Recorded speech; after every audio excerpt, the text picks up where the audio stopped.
Hello everyone, welcome to online form. तो दोस्तों, आज हम फिर से क्लास 7 साइंस का चैप्टर 1 न्यूट्रिशन इन प्लांट्स पढ़ेंगे। ये पार्ट 2 है। अगर आपने पार्ट 1 नहीं देखा है तो पहले उसको देखें, मैंने उसका लिंक डिस्क्रिप्शन में भी दिया है। तो चलिए वीडियो को स्टार्ट करते हैं। During photosynthesis chlorophyll contain cells of leaves in the presence of sunlight use carbon dioxide and water to synthesis carbohydrate. जो फोटोसिंथेसिस की प्रोसेस होती है उसमें जो सेल रहती है, लीव्स की जो सेल रहती है, वो क्लोरोफिल को कंटेन करके रखती है। यानी कि जो क्लोरोफिल रहता है जिससे प्लांट्स ग्रीन अपीयर दिखते हैं, ग्रीन अपीयर होते हैं, तो उसको सेल, लीव्स की सेल कंटेन करके रखती है in the presence of sunlight.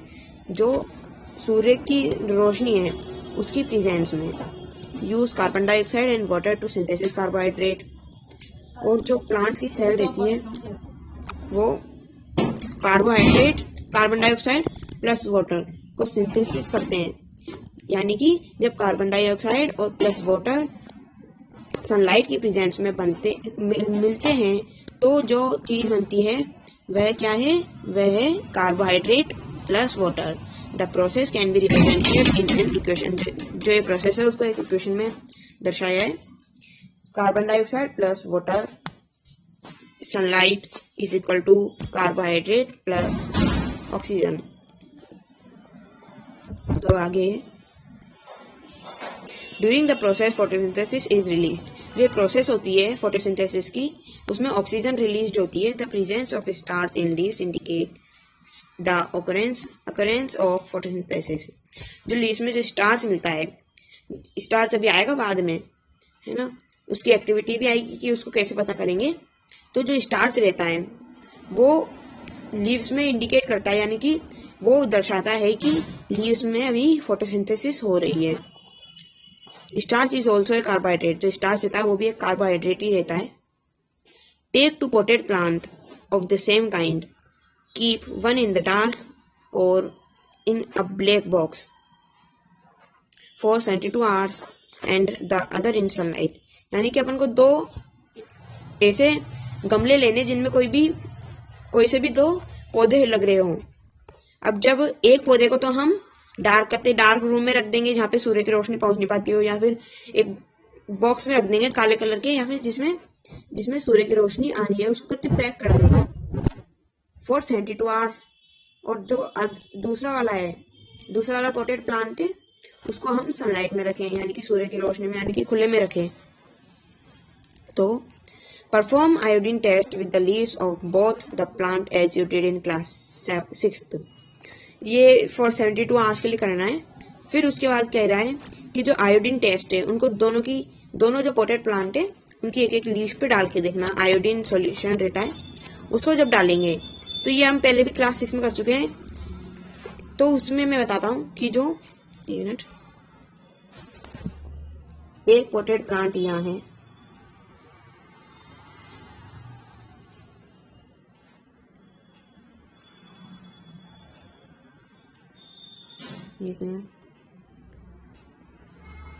एक पोटेड प्लांट यहाँ है।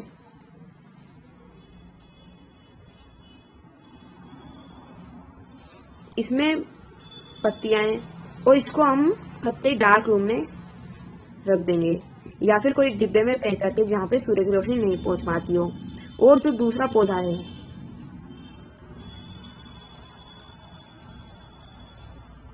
उसको हम सूर्य की रोशनी में रखेंगे इस में। तो जब हम 72 आवर्स के बाद इन दोनों पौधों की एक एक लीफ लेके उन पे आयोडीन सॉल्यूशन डालेंगे तो क्या ऑब्जर्वेशन करेंगे कि जो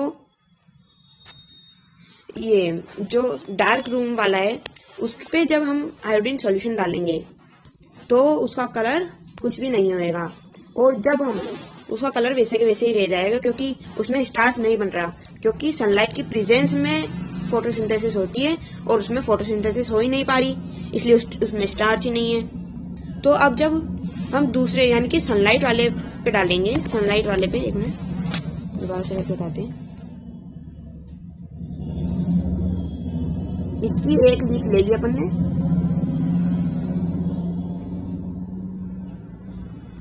ये सनलाइट वाला है। जब इस पे डालेंगे तो इसका कलर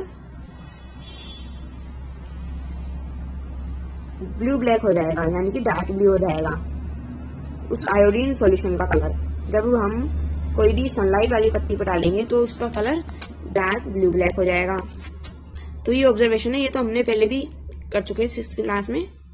तो अब है the leaves other than green, अब ये बता रहा है the leaves other than green also have chlorophyll.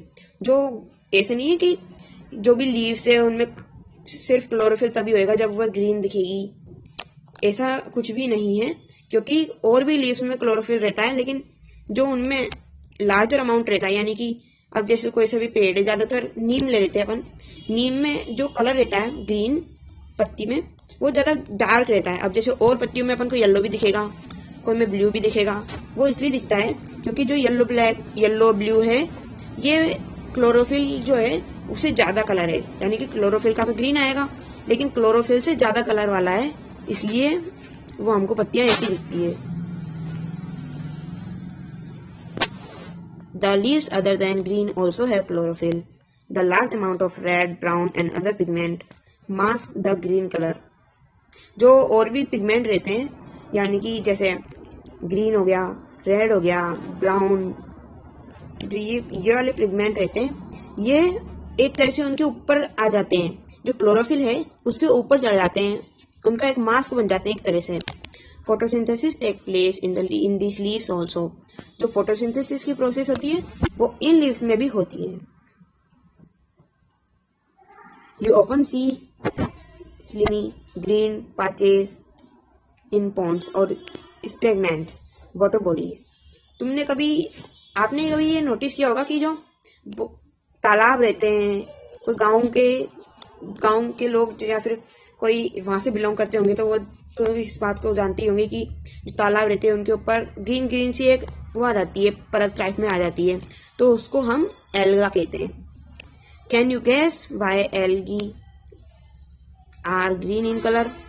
क्या तुमको पता है कि जो एल्गी रहती है वो ग्रीन कलर क्यों होती है? दे कंटेन क्लोरोफिल, कि उसमें भी क्लोरोफिल होता है, which gives them the green colour, इसलिए वह ग्रीन दिखती है। Alga can also prepare their own food by photosynthesis. जो एल्गी रहती है वो भी अपनी फूड खुद फोटोसिंथेसिस से बनाती है। Synthesis of plant food other than carbohydrate.